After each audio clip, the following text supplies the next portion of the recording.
Doctor Babu Jagjivan Ram ಅವರ 40ನೇ ವರ್ಷದ ಪುಣ್ಯ ಸ್ಮರಣೆ ಕಾರ್ಯಕ್ರಮ ಮೈಸೂರಿನಲ್ಲಿ ಇಂದು ಅರ್ಥಪೂರ್ಣವಾಗಿ ನೆರವೇರಿತು. ನಗರದ ರೈಲ್ವೆ ನಿಲ್ದಾಣದ ಬಳಿ ಇರುವ ಜಗಜೀವನ್ ರಾಮ್ ಅವರ ಪ್ರತಿಮೆಗೆ ವಿಧಾನ ಪರಿಷತ್ ಸದಸ್ಯ ಡಾಕ್ಟರ್ ಎಂ ತಿಮ್ಮಯ್ಯನವರು ಪುಷ್ಪಾರ್ಚನೆ ನೆರವೇರಿಸಿದರು.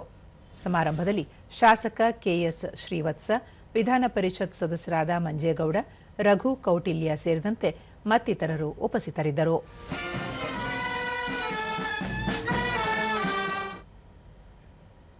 ಬಳಿಕ ಡಾಕ್ಟರ್ ಎಂ ತಿಮ್ಮಯ್ಯ, ಜಗಜೀವನ್ ರಾಮ್ ಅವರು ಗಾಂಧೀಜಿ ಅವರ ಜತೆಗೂಡಿ ಹೋರಾಟ ಮಾಡಿ ಸ್ವಾತಂತ್ರ್ಯ ತಂದುಕೊಡುವಲ್ಲಿ ಯಶಸ್ವಿಯಾದರು.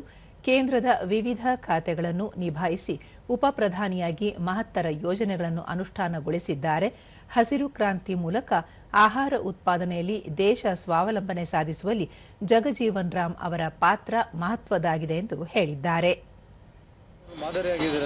ನಿಜವಾಗ್ಲೂ ಕೂಡ ಬಹಳ ಮಾದರಿಯಾಗಿದ್ದಾರೆ ಮತ್ತು ಆ ಕಾಲದಲ್ಲಿ ಪ್ರಾಮಾಣಿಕತೆ, ಬದ್ಧತೆ ಮತ್ತು ರಾಷ್ಟ್ರ ಪ್ರೇಮ ಇವೆಲ್ಲವೂ ಇಟ್ಕೊಂಡಂಥ ಮಹಾನ್ ವ್ಯಕ್ತಿ ಅವರು.